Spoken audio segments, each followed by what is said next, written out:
In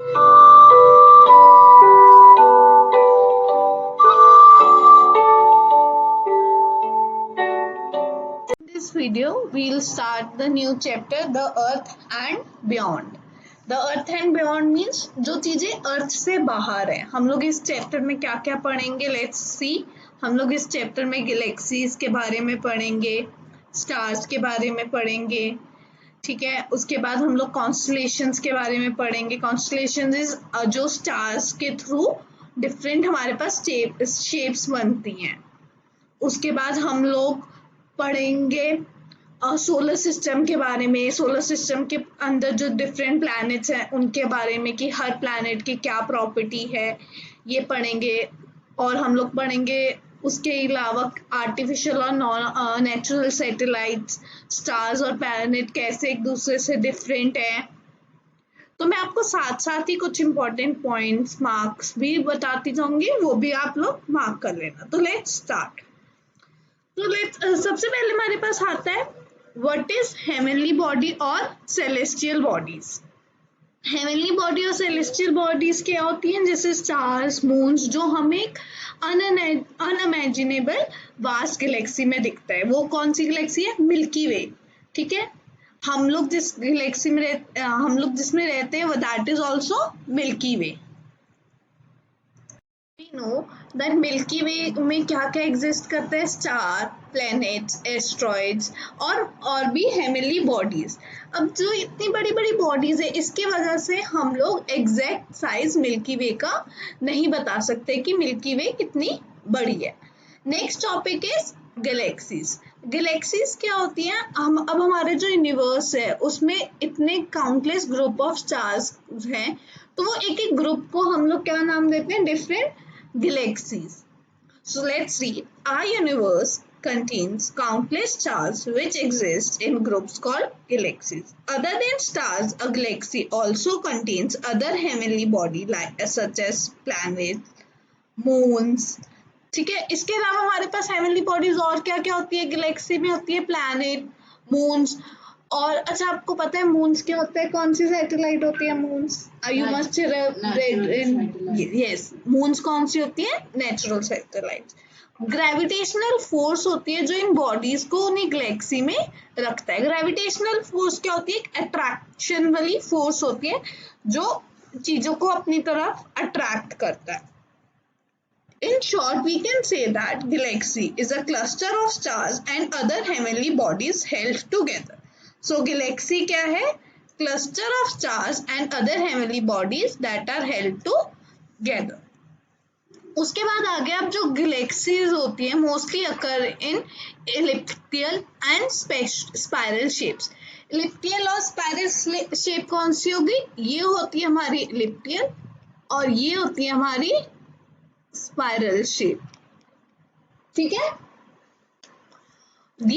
The galaxies which do not have any definite shape are called irregular galaxies. अच्छा, अब irregular galaxies कौन सी होती है? जिनकी कोई शेप नहीं होती है. अदरवाइज गैलेक्सीज कौन सी दो शेप्स में होती है? इलिप्टिकल और spiral shape. Our Earth, Sun, stars and planets belong to a specific galaxy called Milky Way. तो अब अर्थ जो है वो कौन सी उसको करती है? बिलोंग मिल्की वे को. This can come as a short question.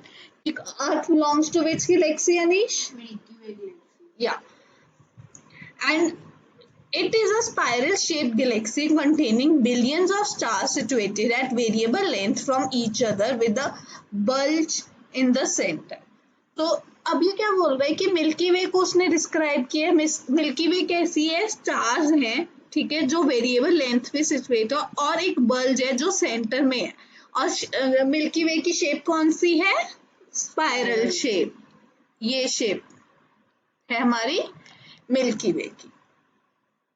The sun is situated at the one of the arms of the spiral. अब जो सन है वो एक आर्म पे सिचुएटेड है स्पाइरल के. मतलब सन एक यहाँ कहीं हमारा जो सन है यहाँ पे सिचुएटेड है. Let me erase and tell you in a neat and clean diagram. ये देखो, ये हमारी स्पाइरल शेप की है. तो हमारा जो सन है वो यहाँ पे इस आर्म पे ऐसे सिचुएटेड है।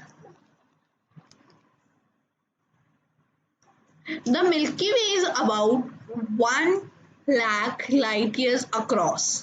1 लाख लाइट ईयर्स अक्रॉस मतलब कि इतनी दूर है। Light years is counted as a distance, ठीक है। लाइट जैसे हम लोग मीटर्स किलोमीटर्स हैं, वैसे ही लाइट ईयर्स भी हमारे पास वो है, किलोमीटर्स का है, ठीक है। तो अब जो अप्रोक्सीमेटली हम आगे जाके इसकी कैलकुलेशन करेंगे, मगर अप्रोक्सीमेटली जो नाइट ईयर्स है मतलब वो कितना अप्रोक्सीमेटली 10⁻12 किलोमीटर्स, उससे भी ज्यादा। I am telling you just an approximate 10⁻12 kilometres light years away है हमसे। 10⁻12। So you know how to expand the power, right? Yes. So आप expand करके देख सकते हो 10⁻12 किलोमीटर कितना ज्यादा अमाउंट हो गया। Its name is translation of a Latin via lateral, which means milky circle. It is also named as Akash Ganga in Hindi. तो मिल्की वे का इंडियन हिंदी नेम क्या है? आकाश Ganga.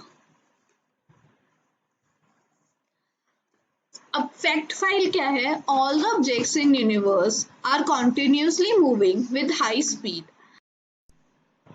Our sun, the numero uno number of a solar system, is moving at a speed of 220 km per second along its center. तो अब इसमें क्या बोल रहा है? जो सन है हमारे जो सोलर सिस्टम का पार्ट है, सारे जो भी ऑब्जेक्ट्स है यूनिवर्स में वो मूव करते रहते हैं, बट सन कितने स्पीड में मूव करता है? 220 किलोमीटर पर सेकेंड, ठीक है। तो अब आगे हमारे पास नेक्स्ट टॉपिक स्टार्स। स्टार्स के एक हेवनली ऑब्जेक्ट है जिसकी उसकी खुद की हीट एंड लाइट होती है। A star is an heavenly body which produces its own heat and light.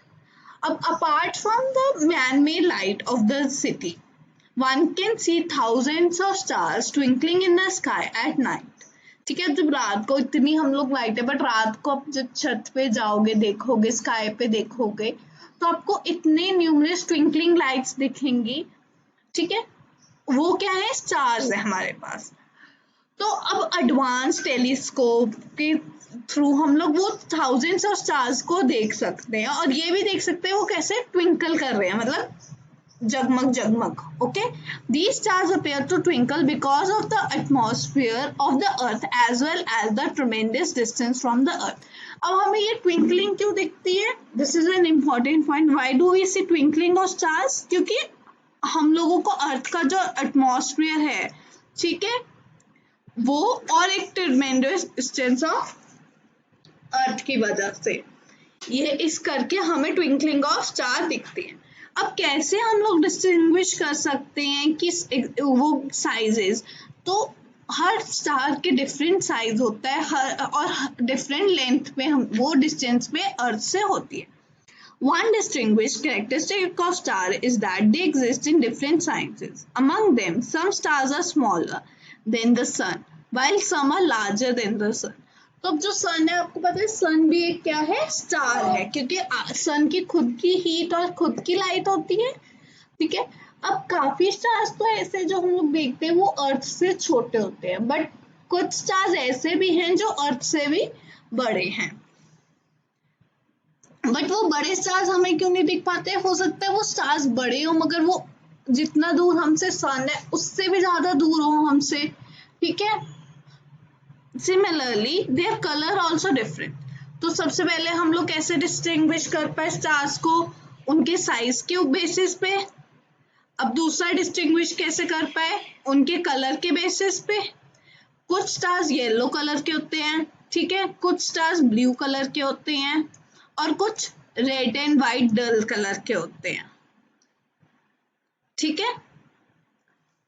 तो अब हमारे पास कौन से कलर्स आ गए नहीं स्टार्स के? ब्लू, येलो, रेड, डल और white. Yes, yellow, bright blue, dull red and white. तो हमारे पास ये कलर्स के स्टार्स होते हैं। अब नेक्स्ट आ गया हमारे पास fact 5। The branch of science which deals with the study of celestial bodies like stars, planets, comets, etc. is called astronomy. तो अब एस्ट्रोनॉमी क्या होती है? वो ब्रांच ऑफ साइंस जिसमें हम लोग पढ़ते हैं celestial bodies like stars, planets के बारे में, ठीक है। और जो साइंटिस्ट इन्हें पढ़ते हैं उनको हम लोग क्या बोलते हैं? Astronomers. Next is how stars produce heat and light. अब क्वेश्चन आता है कि अब हमें ये तो पता चल गया कि stars heat and light produce करते हैं, मगर कैसे प्रोड्यूस करते हैं? तो जो स्टार्स होते हैं वो लोग, उनके पास हाइड्रोजन गैस होती है, ठीक है।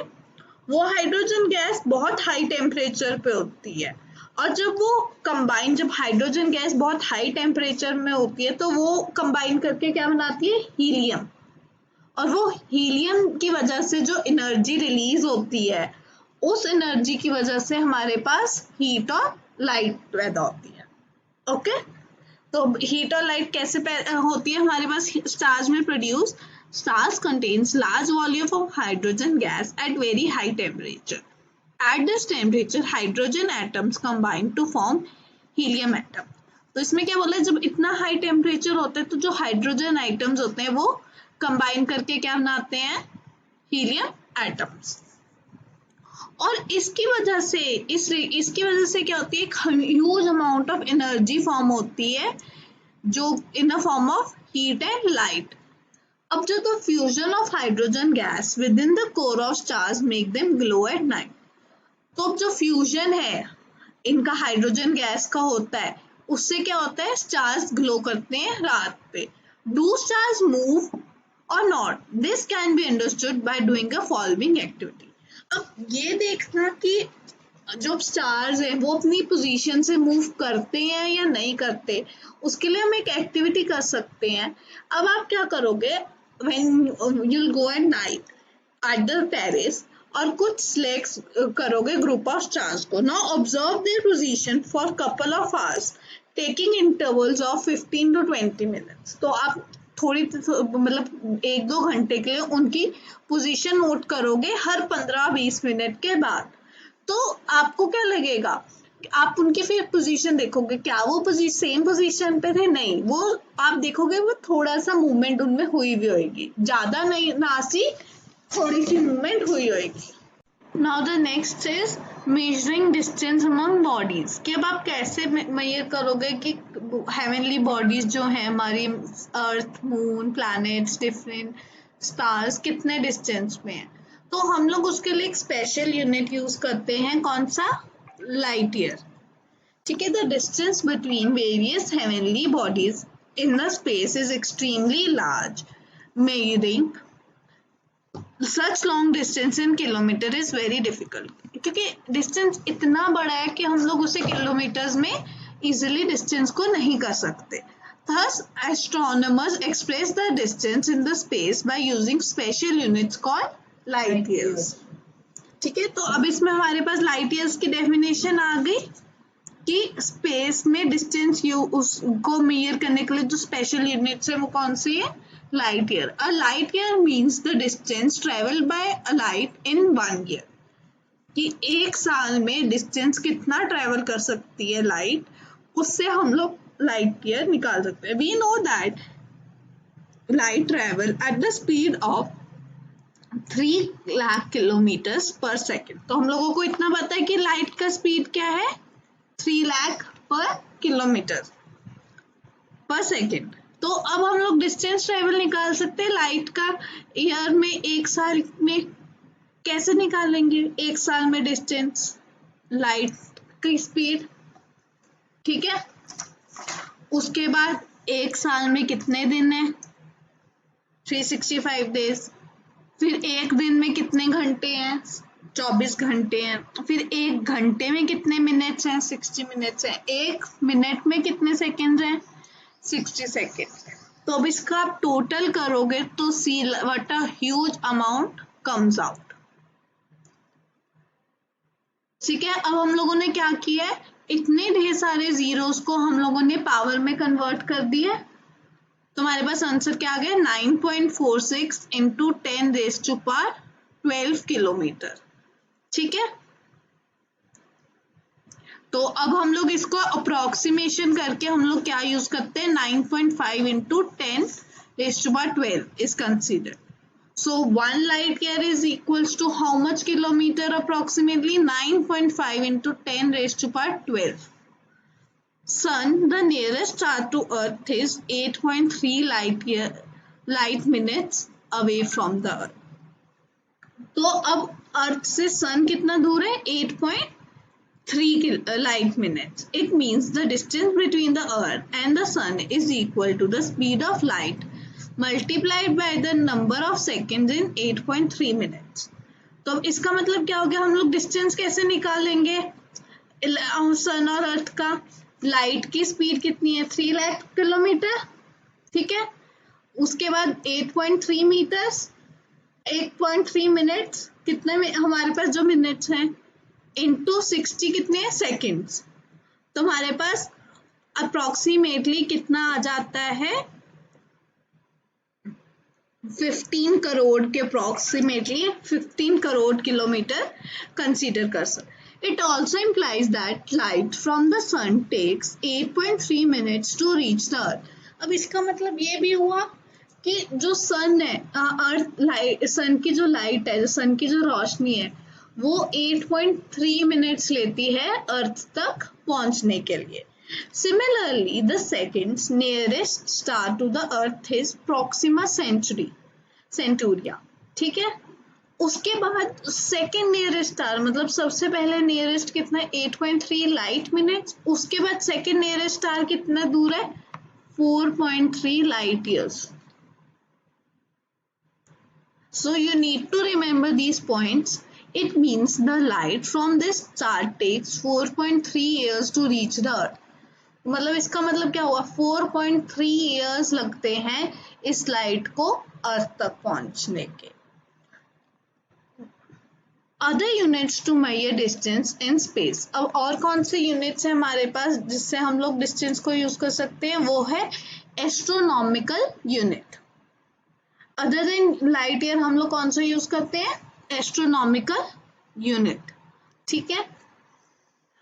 और यहाँ पे हमारे पास जो 1 AU है, this is calculated, already calculated, वो कितना आता है हमारे पास, approximately 1.496 into 10⁻9 kilometer. So you need to remember